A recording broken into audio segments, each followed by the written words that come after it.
오늘 예수님께서 십자가에서 다 이루신 것을 체험할 수 있다면 최고의 부활절의 날이 될 줄 믿습니다. 우리 옆 사람과 한번 인사하겠습니다. 부활하신 주님을 만납시다. 아멘.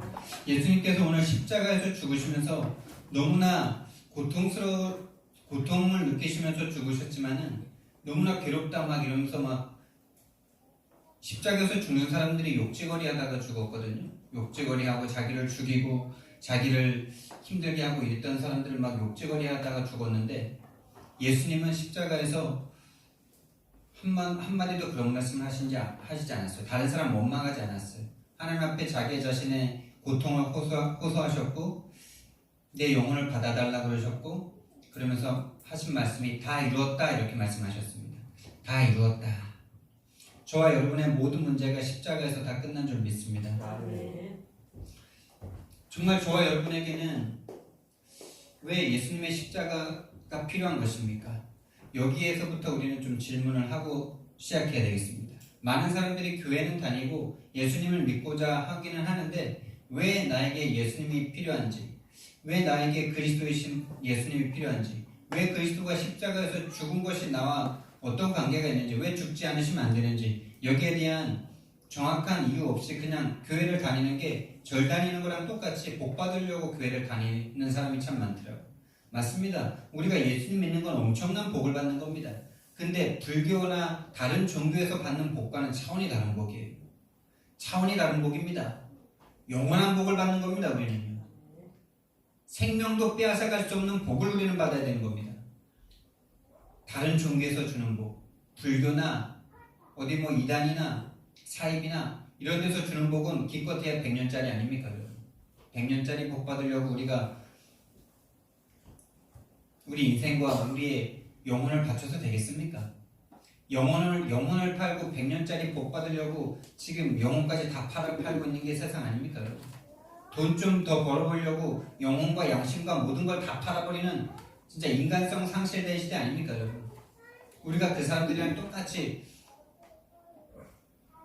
똑같은 복을 받으려면 전 여기에서 당장 뛰쳐나가겠습니다.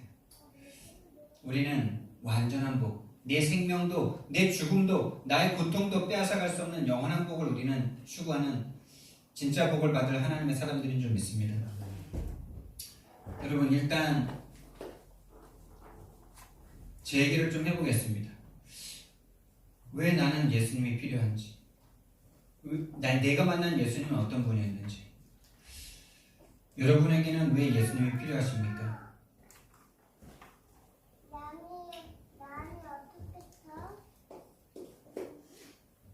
일단 저는 딱 태어나 봤는데 그냥 제가 이제 뭔가 세상을 인지하고 세상을 느끼고 지금 기억에 남는 것들을 이렇게 생각해 봤을 때 물론 기쁜 것도 참 많았겠죠. 근데 이상하게 그 기쁨보다는 원인과 이유 없이 고통이 참 많았던 것 같아요. 원인과 이유 없는 핍박을 좀 많이 당했던 것 같아요. 사형제의 셋째로 태어났는데 사형제의 셋째로 태어나면 위로 치이고 아래로 치이고 그래서 눈치 많이 보고 뭐 승부욕 되게 많다 그러더라고요. 그건 맞는 것 같아요. 뭐 승부욕도 좀 세고 그래요. 근데 참 왜 이렇게 이런 고통을 당해야 하나 하는 만큼 좀 많은 이유 없는 것들을 많이 당했던 것 같아요. 그렇습니다. 우리 형님은 5살 때부터 이제 다리가 삑 돌아가서 질질 끌고 다녔고 저는 기억은 안 나는데 100일 되기 전에 피똥 싸다가 이렇게 죽을 뻔한 거 살아나고 저희 동생은 낳자마자 영양실조로 죽을 뻔했던 것도 살려내고 그리고 사형제가 이렇게 아프면은 약을 쓰면 들어야 되는데 약을 쓰면 낫질 않아가지고 이렇게 이제 뭐 푸닥거리 같은 걸 꼭 했대요.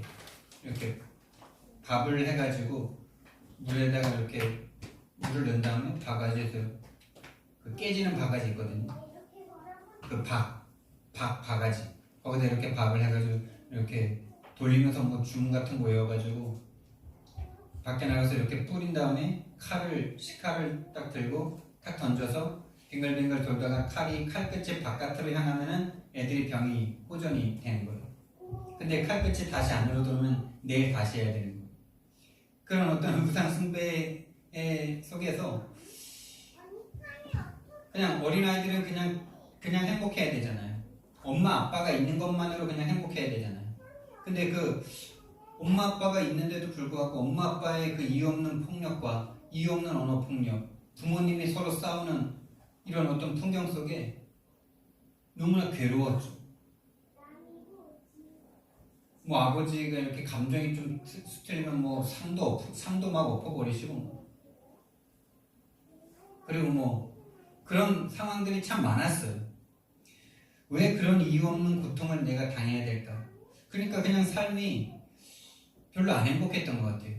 그래서 맨날 싸우고, 그리고 이렇게 지는 해를 쳐다보면은 왜 이렇게 막 마음이 허하고 쓸쓸한지, 뭔가 이렇게 생각할 수 있는 그런 나이가 한 초등학교 4학년쯤이었던 것 같아요. 처음으로 그런 마음을 느껴보고, 늘 이렇게 연을 날리고 막 이렇게 하고 이제 시골에서 맨날 뛰어다니고 뭐 그랬는데, 왜 사람이 좋은 것보다는 안 좋은 게 더 기억에 많이 남는다고? 동생이랑 이제 가을쯤에 논에서 이제 다 이제 수확하고 이제 그 논에 막 뛰어다닐 수 있는 그럴 때 연을 쫙 날리고 있는데 해가 쫙 지는데 왜 이렇게 마음이 허한지 그때 처음으로 그걸 느꼈던 것 같아요. 초등학교 4학년 때. 제가 좀 조숙했죠. 초등학교 4학년 때 그 해가 지는데 그냥 인생이 뭘까? 뭐 그랬던 것 같아요. 저 지는 해는 하루에 떠서 지는데 내 인생은 어디로 가는 걸까? 그렇게까지는 생각 안 했겠지만은 그냥 마음이 공허하더라고요. 허무하더라고요. 그냥 쓸쓸하더라고요. 그때 처음으로 아마 가을을 탄 것 같아요. 근데 그 이후에는 이제 가을 별로 안 타다가 대학교 때 그게 딱 찾아오는데 와, 그 마음을 이길 수가 없더라고요. 그 쓸쓸한 마음.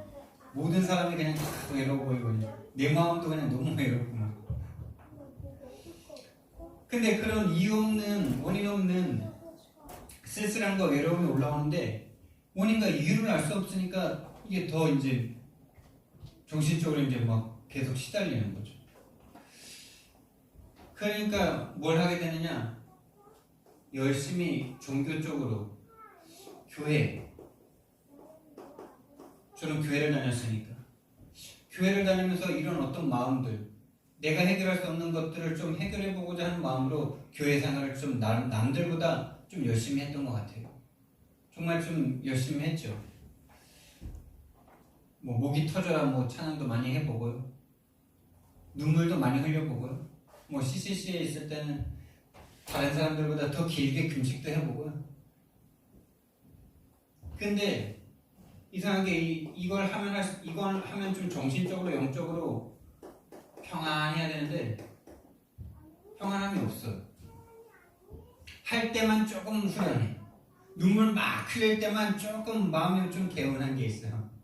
막 가서 찬양할 때는 조금 막 마음이 막 좋아. 근데 집에 오면 마음이 한 것만큼 허해가지고 그냥 확 무너지는데 그 마음을 내가 채울 수가 없더라고. 그냥 뭔가 내가 뭐 술을 좋아하면 술을 마시거나 이러겠는데 술도 별로 안 좋아하고 그러니까 뭐 근데 내가 좀 약한 부분이 있다겠더라고. 그런 부분으로 늘 빠지더라고. 다 종류가 다를 뿐이지 사람들이 다 어떤 이 허한 마음을 채우기 위한 자기만의 방법, 자기만의 어떤 그런 것들이 다 있거든요. 그걸 중독이라고도 말을 하죠. 당연한 겁니다, 그게. 어떤 사람은 마약, 어떤 사람은 알코올, 어떤 사람은 뭐 게임, 어떤 사람은 여행, 어떤 사람은 쇼핑, 어떤 사람은 음란, 어떤 사람은 여러분 근데 종류가 다를 뿐이지 다 악한 거 아닙니까? 근데 사람들은 그 종류별로 있는데 자기한테 딱 안 좋은 게 그 사람에게 있으면 그 사람 되게 싫어하죠. 그게 악한 겁니다. 자기도 분명히 다른 거에 빠져 있는데 그게 고상한 거야. 예를 들면 여행이야. 여행하면서 이거를 채우는 사람과 음란에 빠져 있는 사람과 똑같은 거 아닙니까? 아니면 선행을 통해서 이거를 채우는 사람이 있어. 겉모습으로 볼 땐 되게 좋죠. 선행과 봉사를 막 진짜 막 선행과 봉사를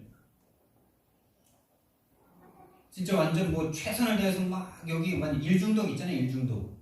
일중독도 있죠.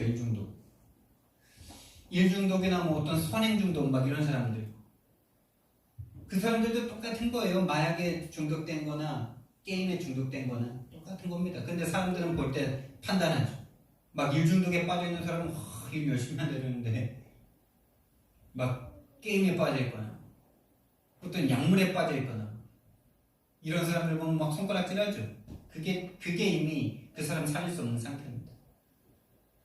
자기랑 똑같다고 보지 못하는 그 상태는요. 모든 인간이 다 하나님 떠나 유리하고 방황하는 모양이 다를 뿐이지 다 똑같다는 이 눈이 생기지 않는 이상은 우리는 절대 살릴 수 없는 거고. 정죄하거든 이미.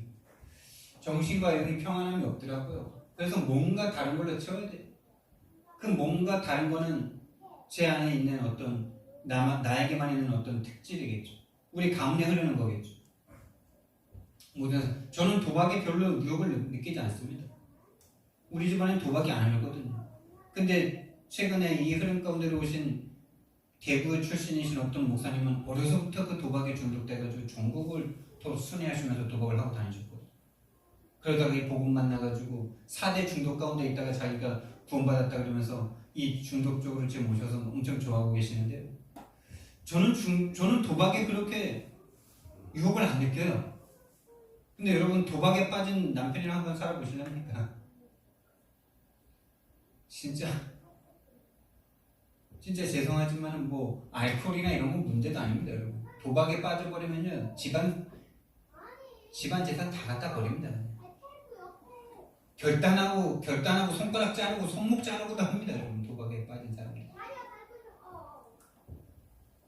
누가 더 낫다 안 낫다가 아니라 똑같다는 거예요. 똑같다. 하나님 없어서 정신과 영의 문제 와서 어떤 부분에 집착하고 중독되는 모습 똑같습니다. 여기서부터 정신병이 오죠. 분열이 오고 뭔가 두려움에 확 사로잡혀서 마음이 행복이 없고 그거 안 해결되면 막 거기에 완전 사로잡혀 있고 그러니까 육신적인 문제까지 올 수밖에 없죠. 육신 문제. 원하지 않는 사건, 사고 계속 터지고요. 인간관계 문제 옵니다. 사건, 사고 계속 터지고 정신과 영의 문제가 오고 육신 문제가 오니까 인간관계 문제 계속 오죠. 왜요? 이런 나를 이해해 줄 수 있는 사람이 몇이나 되겠습니까? 복음 안에서도 서로를 정죄하는데요. 복음 가지고 사람 죽이는데요. 육신적인 문제 오니까 당연히 미래에 대한 참된 소망 없습니다.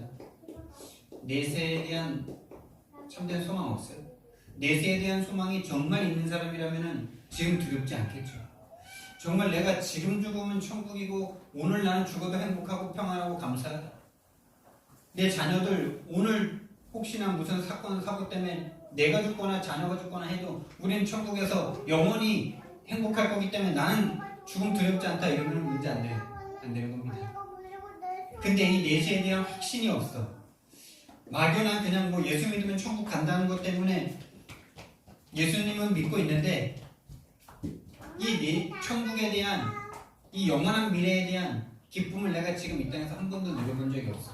그럼 불안하죠. 그럼 의심될 수밖에 없죠. 여러분 우리가 한 달 후나 1년 후나 어디 뭐 진짜 좋은데 이렇게 준비해가지고 여행을 딱 준비하고 있으면 지금부터 막 준비하고 지금부터 막 마음이 그것만 생각하면 설레고 막 이러죠.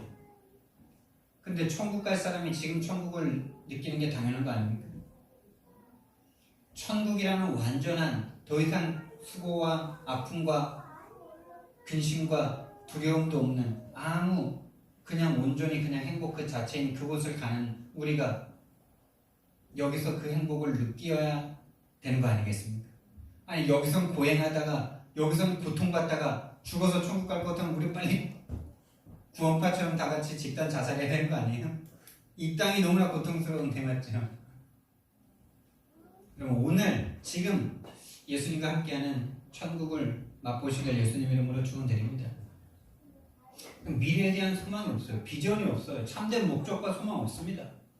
그러니까 당연히 후대에게 올바른 신앙을 물려줄 수 없고 종교 생활하는 거를 그대로 대물림하죠. 저는 이게 왜 내 인생에 오는지를 알 수가 없겠더라고요. 알 수가 없었어요. 그래서 나 자신도 많이 정죄해보기도 하고 엄마 아빠를 미워해보기도 하고 근데 미워한다고 이게 해결이 됩니까? 엄마 아빠한테 엄마 아빠 미워해가지고 엄마 왜 그랬어? 아버지 왜 그랬어? 그래서 아버지가 나한테 사과하면 내가 받은 그 상처에 대한 각인뿌리 체질이 없어집니까? 사과 언제까지 할 겁니까? 죽는 그날까지 할 겁니까? 죽는 그날까지 하면 해결됩니까? 해결이 안 되더라고요. 도대체 왜 이러는지. 근데 어느 날 알게 됐어요. 어느 날. 오늘 찬송가 불렀는데, 찬양 불렀는데, 어느 날 나는 알았네. 이 문제가 내 문제가 아니라는 사실. 이 문제가 내 문제가 아니구나. 이것이 부모님의 문제도 아니구나. 어느 날 우리가 교회를 가게 된 거였죠. 어느 날 교회를 가게 됐는데 하나님이 계시다는 사실을 알게 됐어요. 하나님이 이 땅을 창조하셨다는 사실을 알게 됐어요. 나는 내 인생의 시작도 알 수 없었는데 원인과 이유 없는 고통이라는 말은 사실은 내 시작을 모른다는 거 아니겠습니까? 문제의 시작, 인생의 시작, 행복의 시작. 행복의 시작을 모르는데 영원히 행복할 수 있을까? 맞죠? 왜 행복해야 되는지 모르고 행복의 끝은 뭐고 영원히 행복이라는 거 이게 없는데 행복하면 행복할수록 공허하지 않을까요? 사람은 영원하지 않은 것에 대해서 불안함을 느끼잖아요. 영원한 것에서 떨어져 나왔기 때문에 영원하지 않은 것에 대해서는 별로 만족하지 않아요. 사람. 그래서 영원하지 않을 거를 알면서도 영원히 사랑해 이 말을 너무나 좋아하죠. 영원히 세상 끝날까지 우리 함께하죠. 이거 너무 좋아하죠. 저도 좋더라고요 그런 말들이. 그러니까 시작을 모르는 거 있죠. 근데 교회를 갔더니만 하나님이 계시다는 사실을 처음 알게 됐어요. 태초에 하나님이 천지를 창조하십니다. 근데 또 거기에다가 또 하나님이 창조하신 인간은 너무나 행복했는데 여기에 문제가 생겼다는 걸 알았어요. 여기에 사단이 개입했다는 걸 알았어요.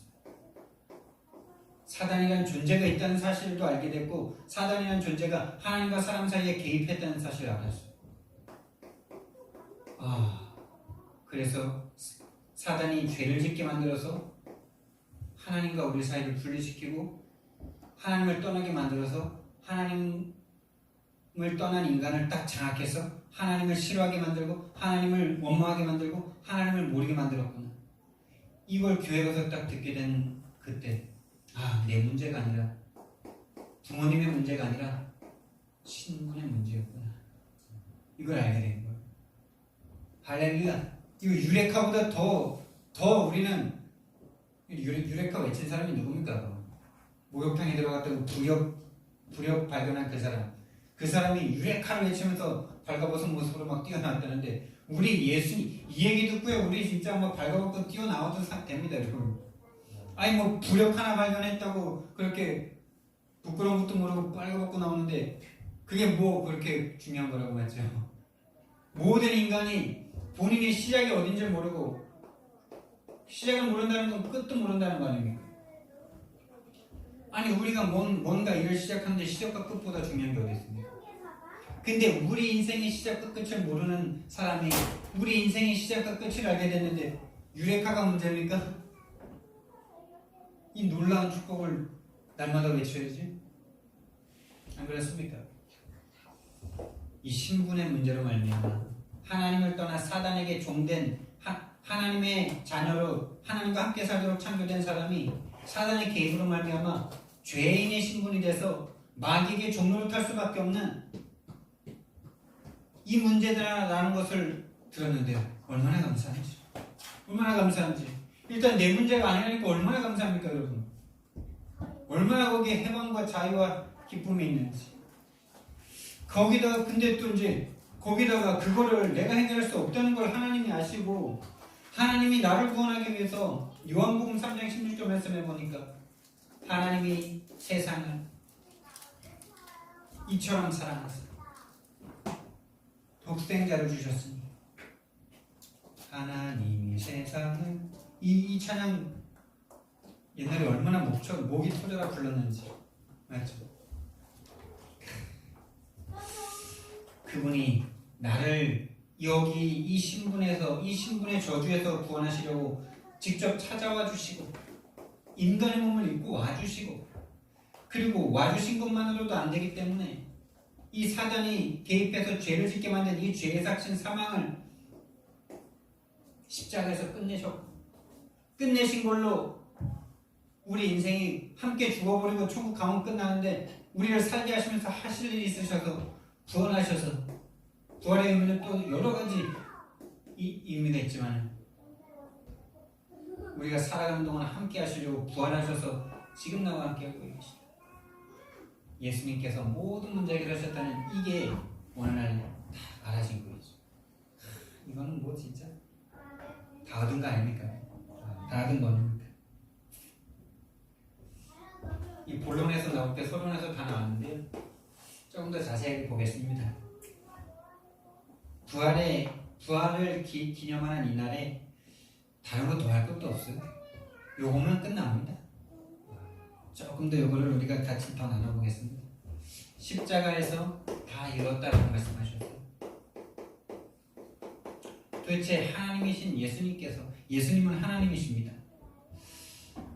하나님이신 예수님께서 이 땅에 인간의 몸을 입고 오셔서 십자가에서 죽으셔서 다 이루실 일이 무엇일까요? 다시 말씀드립니다. 거기에는 우리의 모든 여러분이 염려하시고 여러분 어떤 염려가 있으십니까? 어떤 고민이 있으십니까? 어떤 걱정이 있으십니까? 무엇 때문에 지금 두려워하고 계십니까? 여러분의 모든 염려, 고민, 부활, 십자가에서 저와 여러분을 위해서 죽으신 예수님께서 다 끝낼 수 있는 줄 믿으시기 바랍니다. 오늘 이 예배를 드리는 이 시간만큼이라도 그럼 모든 마음의 짐을 하나님 앞에 내려놓으시기 바랍니다. 좀 해방과 자유를 맛보세요. 1시간만이라도 30분만이라도 그 시간이 여러분의 모든 영혼을 살리고 그 영혼이 힘을 얻은 것으로 여러분이 실제로 고민하고 염려하는 모든 것에 이길 수 있는 지혜와 능력과 모든 것을 얻을 수 있는 줄 믿습니다. 우리는 계속 그 문제를 내가 쥐고 내가 해결하려는 이게 죄거든요. 그러니까 여러분 이렇게 생각하시면 돼요. 여러분 자녀가 있어요. 여러분 자녀 어린아이들도 고민이 있잖아요. 고민이 있는데 보니까 이 아이가 해결할 수 없는 고민이에요. 예를 들면은 뭐 엄마 아빠가 지금 조금 힘들다고 자기가 이제 그것 때문에 너무 이제 고민이 되는 거예요. 그래서 자기가 막 어떻게 하면 엄마 아빠한테 내가 단돈 10만 원이라도 벌어드릴까 하는 마음으로 막 애들이 막 고민하고 있어, 막 염려하고 있어, 두려워하고 있어. 그런 애를 보면은 일단 처음엔 귀엽겠죠. 귀여운데 진짜 심각하게 고민하고 있고 막 그러고 있어. 뼈를 상할 만큼 막 고민해. 그냥 귀여운 정도의 고민이 아니라 막 너무나 괴로워요. 그러니까 장난이 아니고 그래서 막 학교를 가야 되냐 말아야 되냐 막 이런 고민을 하고 있습니다. 그러면은 그 아빠와 엄마가 그 아이를 보고서 좋을까요? 좋을까요? 어떨까요? 일단 웃기도 하지만 너무 심각하게 고민하면 진짜 괘씸이 되겠죠. 우리가 하나님 앞에 그렇게 하지 마시기 바랍니다. 우리가 하나님까지도 우리가 책임져 드리려고 그래요. 누가 누굴 책임져야 됩니까, 여러분? 누가 누굴 책임지는 겁니까? 하나님이 저와 여러분을 책임지는 줄 믿으시기 바랍니다. 하나님이 우리를 책임지실 수 있습니다. 우리가 하나님이 믿어져서 우리가 가지고 있는 고민에 대해서 염려에 대해서 하나님 앞에 놔지고 그 하나님이 주신 평안함 속에서 그 일이 더 이상 문제가 되지 않는 그 힘을 딱 누리는데 그 문제가 해결되더라니까요. 지금까지 그런 거 체험해 보신 적 없다면 이번 기회에 체험해 보시기 바랍니다.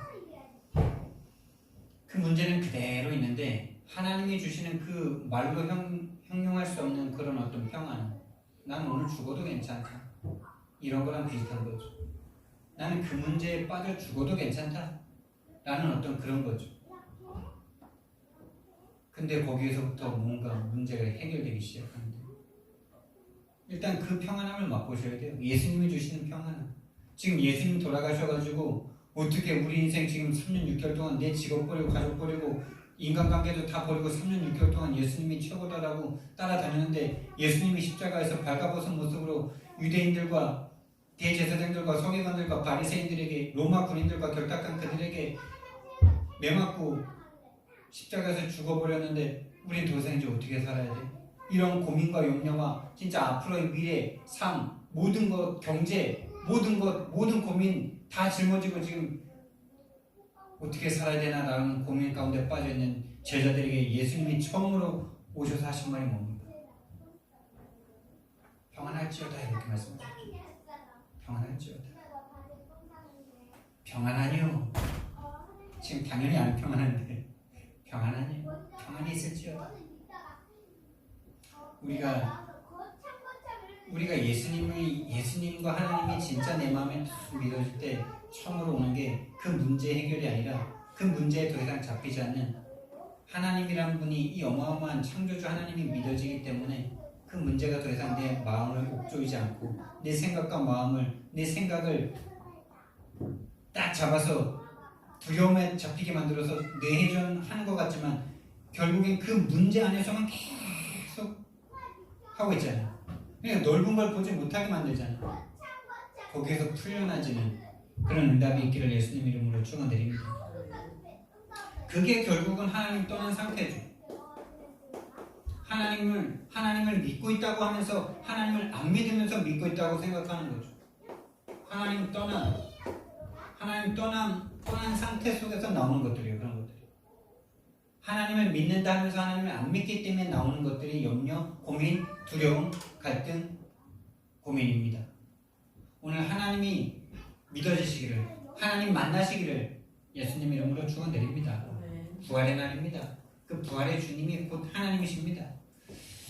두 번째, 무엇을 다 이루셨냐? 그 하나님 떠난 거를 아까 말했지만 그 자녀들이 엄마 아빠가 시퍼렇게 살아있는데 엄마 아빠가 해야 될 고민을 본인이 하고 있으면은 진짜 그걸 너무 심각하게 평생 계속하고 있다면은 태어나자마자 그걸 계속하고 있다면 정신 이상 아니라면 그게 죄라는 거예요. 하나님 앞에 그게 죄입니다. 고민 염려를 내가 꽉 쥐고 하나님 앞에 내놓지 않는 거 그게 죄예요. 자녀들이 엄마 아빠 안 믿고 고민을 내가 하면서 내가 오늘 학교를 가야 돼 말아야 돼. 엄마 아빠가 이렇게 힘든데 난 오늘 학교를 안 가겠습니다 엄마. 이게 죄예요. 엄마 아빠 힘든 것도 모르죠. 엄마 아빠 믿고 그냥 행복하게 그냥 학교 가는 게 그게 자녀의 역할이 죄에 빠져 있습니다. 우리. 죄의 문제 십자가에서 다 해결하신 게 바로 죄의 문제입니다. 우리는 죄가 뭔지도 모르죠. 죄가 뭔지도 모릅니다.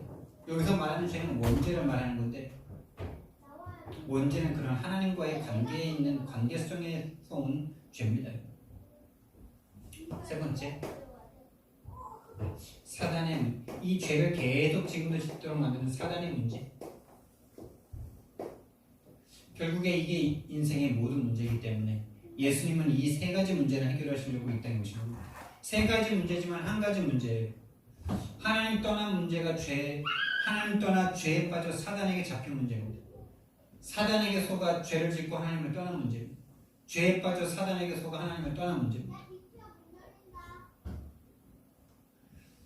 언제 하나님을 떠났습니까?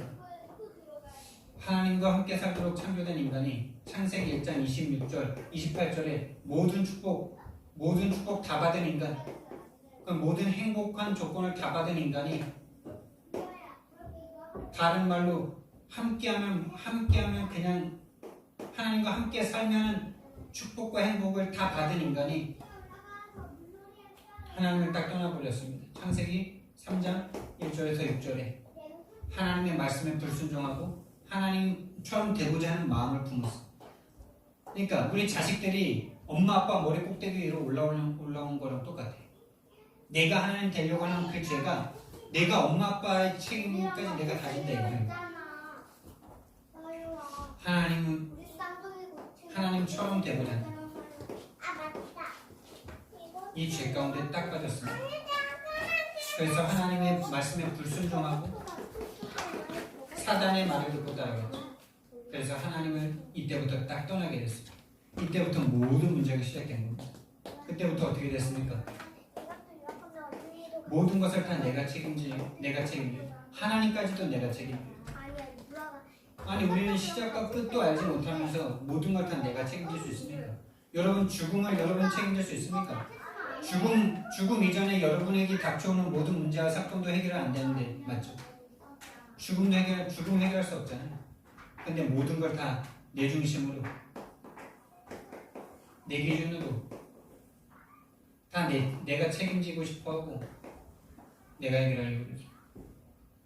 그래서 창세기 6장에 모든 육신의 좋은 것들을 다 추구하기 시작했어요.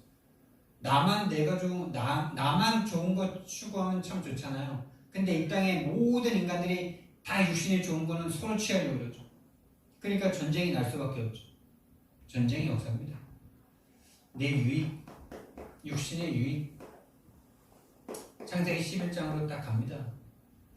내 성공, 우리의 성공을 위해서는 다른 사람은 어떻게 되든 이 성공이 마치 하나님처럼 될 수 있을 것처럼 꿈꾸고 요즘 사상이 네가 하나님처럼 된다는 네가 네 것을 진짜 극대화하면은 네가 행복할 수 있다는 이 사상이 지금 계속 퍼지고 있습니다.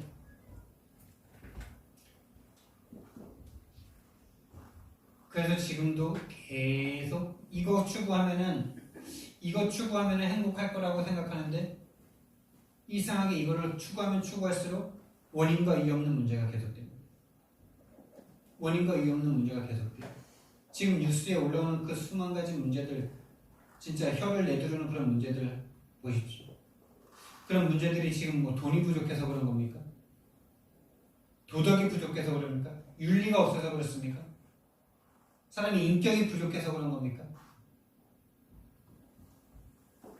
이거 추구하면 행복할 거라고 지금도 많은 사람들이 교회를 다니면서도 이거면 될 거라고 생각하는 수많은 성도들이 있는 이 세상입니다. 그래서 지금도 동일하게 내 인생에만 와 있는 문제가 아니라 모든 인류에게 원인과 이유 없는 고통이 계속되니까 계속 무한 반복되고 있죠. 이것을 우리 힘으로 해결할 수가 없어요. 나에 빠져있기 때문에 나는 거기에 빠져있는 줄도 모르죠. 나는 거기에 빠져있는 줄을 모른다니까요. 그래서 서로 싸우는 겁니다. 그래서 우리 힘으로는 이 존재를 이길 수가 없어요. 그래서 하나님께서 찾아와 주신 겁니다. 하나님께서 찾아와 주셨고 하나님만이 이 문제를 해결할 수 있죠. 그래서 요한복음 14장 6절 말씀에 내가 곧 길이요 진리요 생명이니 나로 말미암지 않고는 아버지께로 올 자가 없느니라.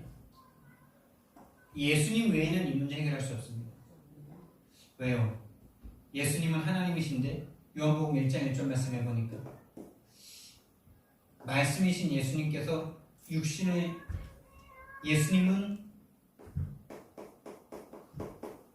하나님이십니다. 하나님만 요 사단이 이길 수 있습니다. 하나님만 사단이 이길 수 있는데 하나님이신 예수님께서 인간의 몸을 입고 이 땅에 오셨어요. 14절 말씀이 육신이 되어 우리 가운데 오셨다 이렇게 말씀하셨어요. 마태복음 1장 21절 말씀에 인간의 몸을 입고 이 땅에 오셨다고 말씀하셨어요.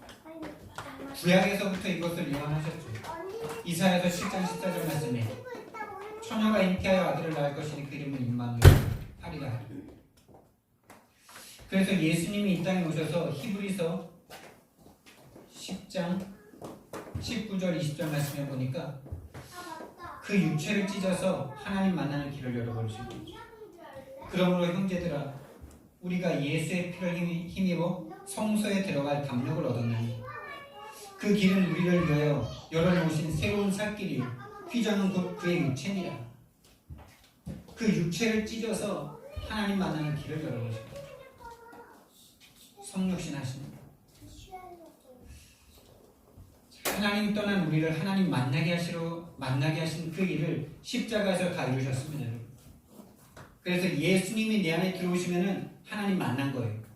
예수님 믿고 다른 걸 더 해야 하나님 만나는 게 아니고요. 예수님을 내 마음속에 영접하는 순간 나는 하나님 만납니다. 그래서 예수님 믿는 순간 세상이 줄 수 없는 평안함이 내 마음에 타옵니다. 여러분 오늘 밤 한번 이 기쁨 체험해 보시기 바랍니다. 예수님, 나 지금 예수님 믿고 싶습니다. 고백해 보시기 바랍니다. 지금 내 마음속에 들어달라고. 진심으로 해보시기 바랍니다.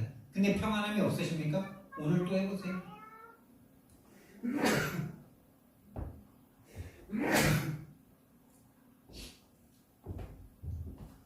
내일 또 해보시고요.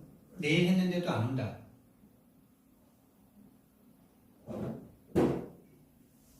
모레 또 해보시고 모레 해도 안 온다. 하루 3번으로 늘려보시고 하루 3번 했는데도 예수님이 내 마음속에 오신 게 안 느껴지고 평안함은 없고 계속 괴롭다. 하루 5번으로 늘려보시고 여러분 그게 모든 것이니까 정말 하나님이 나와 함께 하는지 안 하는지가 모든 것 아닙니까 여러분? 하늘에 계신 하나님이 나와 함께 계시면 여러분 고민 염려 다 끝 아닙니까? 근데 그거 하기 위해서 일주일 투자하는 게 그렇게 어렵습니까? 하루 3번 하루 종일 일도 하지 말고 하라는 게 아니라 시간 5분씩만 내가지고 아니면 1분씩만 내가지고 그 기도하라는 게 그렇게 어렵습니까? 우리가 고민, 염려, 걱정에는 빠져있으면서 그 기도는 안 하더라고요. 참 신기하죠? 고민, 염려하는 시간은 수시간이라.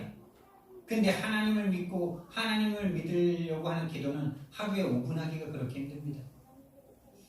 왜요? 하나님 떠난 게 각인돼 버렸어. 하나님 없는 게 체질돼 버렸어. 사단에게 묶여있는 게 뿌리 내려져 있어요.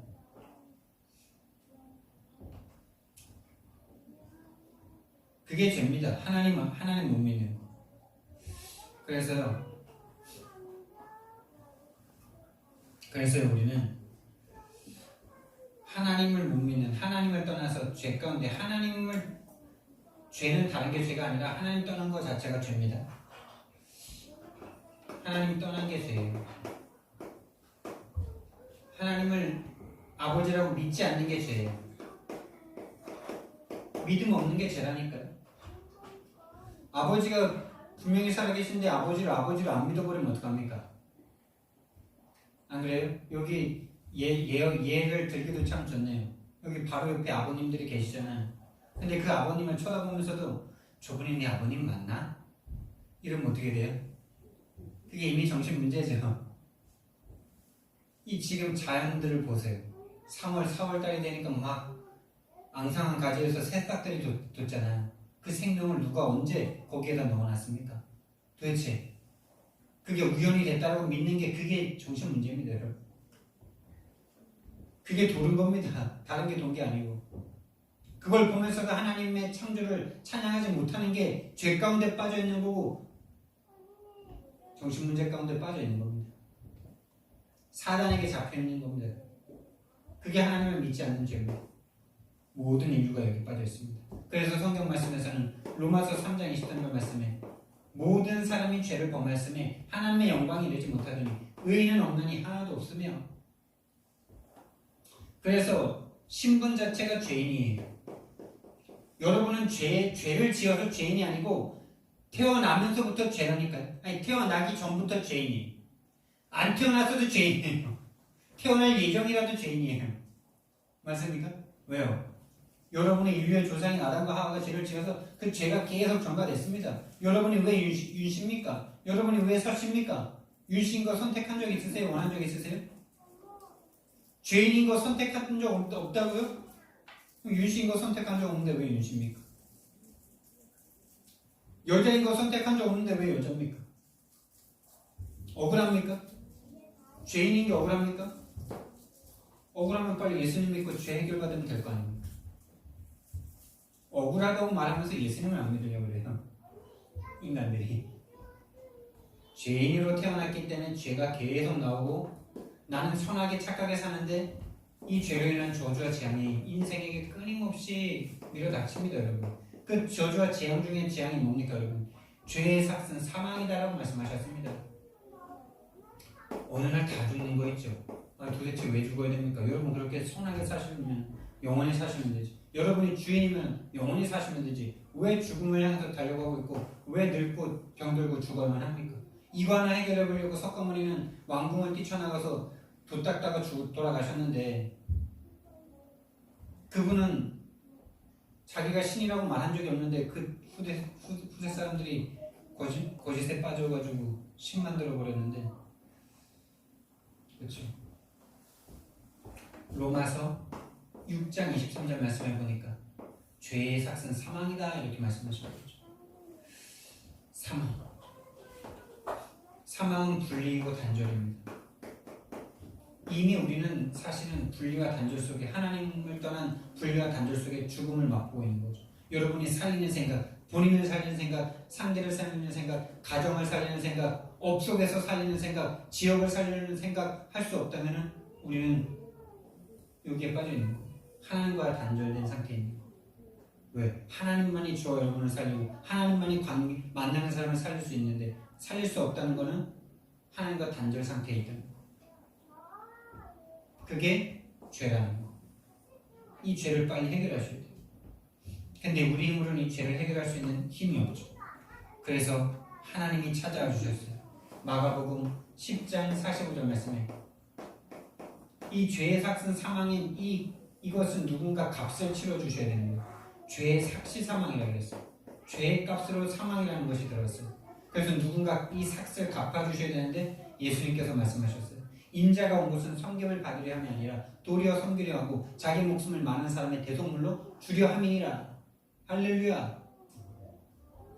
이런 데는 할렐루야 유레카를 외치셔야 됩니다.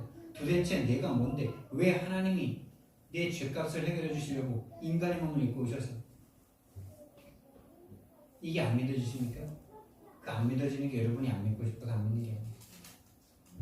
못 믿도록 누군가 역사하고 있기 때문에 그렇습니다. 마가복음 10장 45절 말씀, 대속물로 주러 오십니다. 자기 목숨을 많은 사람의 대속물. 근데 요런 말 딱 들을 때 인간 마음속에 있는 죄가 어떻게 역사하냐? 내가 왜 누군가 대신 죽어야 되는데? 이거 막 올라오지 않으세요? 그게 죄입니다. 그래서 히브리서 9장 22절 말씀에서는요, 피 흘림이 없은즉 죄사함이 없다라고 말씀하셨어요.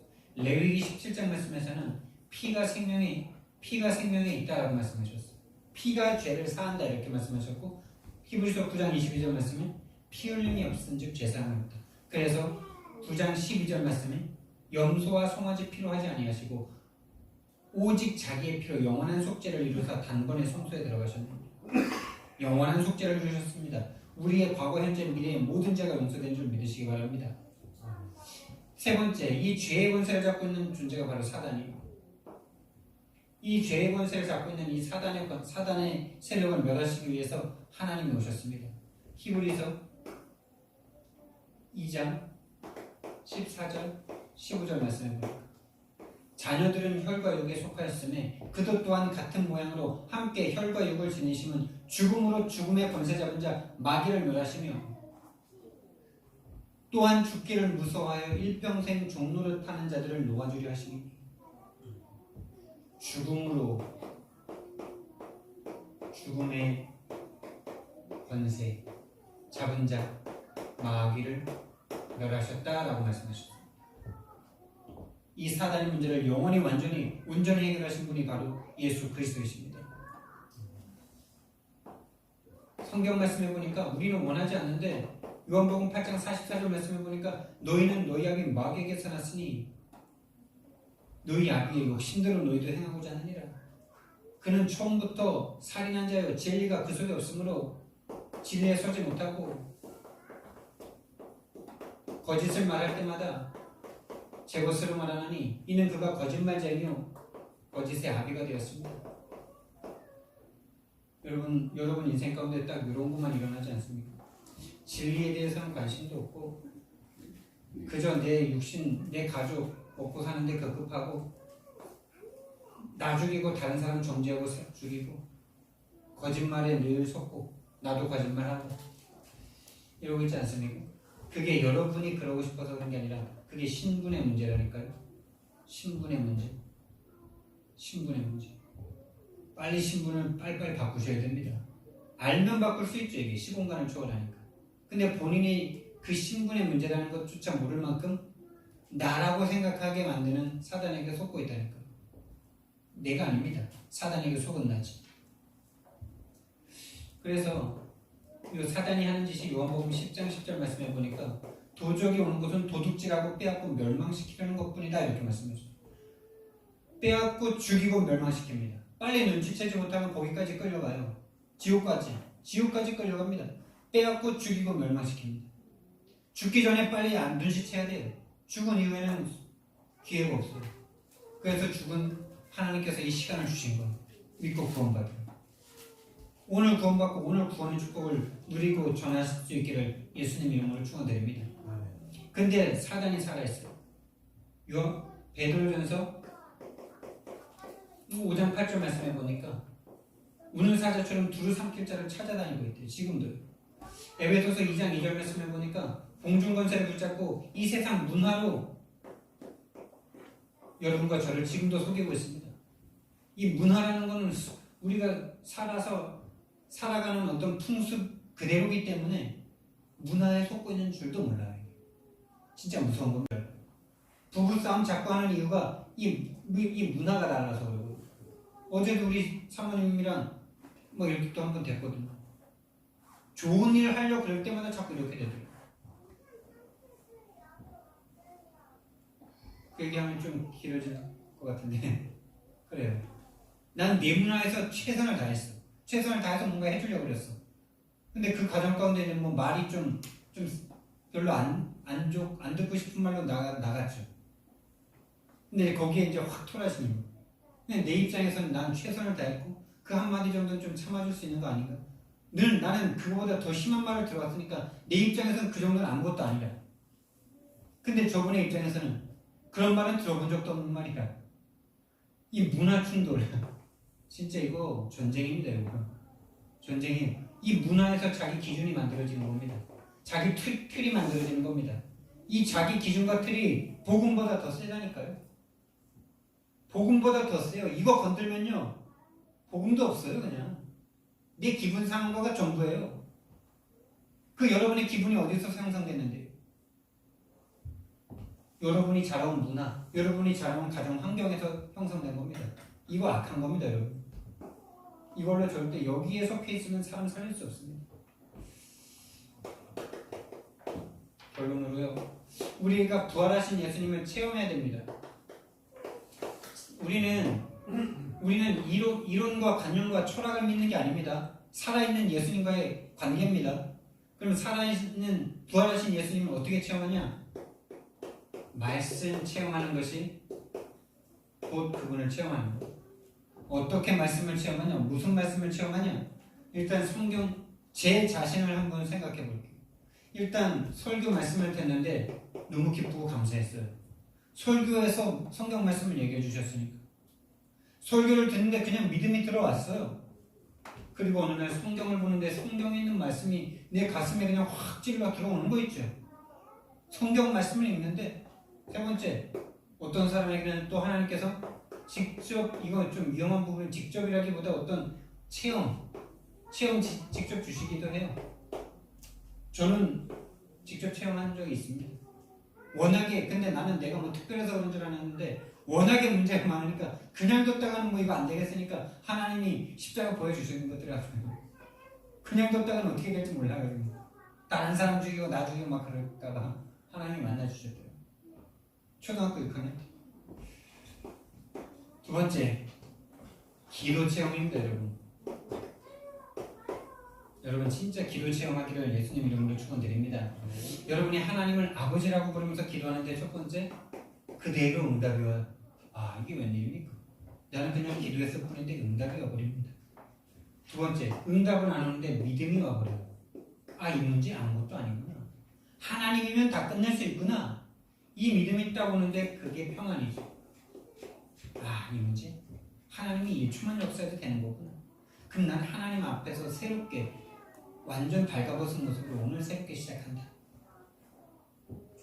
그리고 이 믿음이 있다는 거죠. 하나님이 그냥 이게 행복해져요. 행복해져. 다른 거 다 필요 없고 하나님 한 분이면 끝이구나. 그 행복, 그게 기도 체험입니다. 세 번째, 전도 체험입니다. 여러분 전도 체험을 꼭 해보셔야 돼요. 이 전도 체험은 뭐 나가서 다른 사람 영접하고 그거 이전이에요. 내가 살아있구나. 내가 살아있음을 체험하는 게 전도 체험이에요. 내가 영생 가졌구나. 그래 죽음이 두렵지 않구나. 이걸 느끼는 게 전도 현장이더라고요. 전도하고 오면 왜 이렇게 내가 그저 육신을 위해서 살다 죽을 인생이 아니고 영원한 것과 연결되어 있구나. 이게 전도 현장에서 체험되면 어떡합니까? 다른 말로 기쁨이, 전도는 의무나 책임이나 어려운 것이 아니라 기쁨이더라고요. 기쁘고 진짜 전도 현장에서 환희를 맛보더라고요. 환희. 세상이 줄 수 없는 그 어떤 뿌듯함. 세상이 주는 건 언제든지 빼앗길 수 있고 없어질 수 있는데 이 기쁨은 누구도 빼앗을 수가 없어요. 감격, 감사. 이번 한 주간에 말씀과 기도와 전도에서 살아계신 부활하신 예수님을 체험하기를 예수님 이름으로 축원드립니다. 사랑의 하나님, 십자가에서 우리 모든 문제 다 해결하신 그리스도를 찬양을 드립니다. 이번 한 주간 다른 거 다 필요 없고 나를 사랑해서 십자가에서 죽고 부활하신 주님 만날 수 있도록 체험할 수 있도록 하나님 성령으로 역사해 주옵소서. 감사드리며 예수님 이름으로 기도드렸습니다.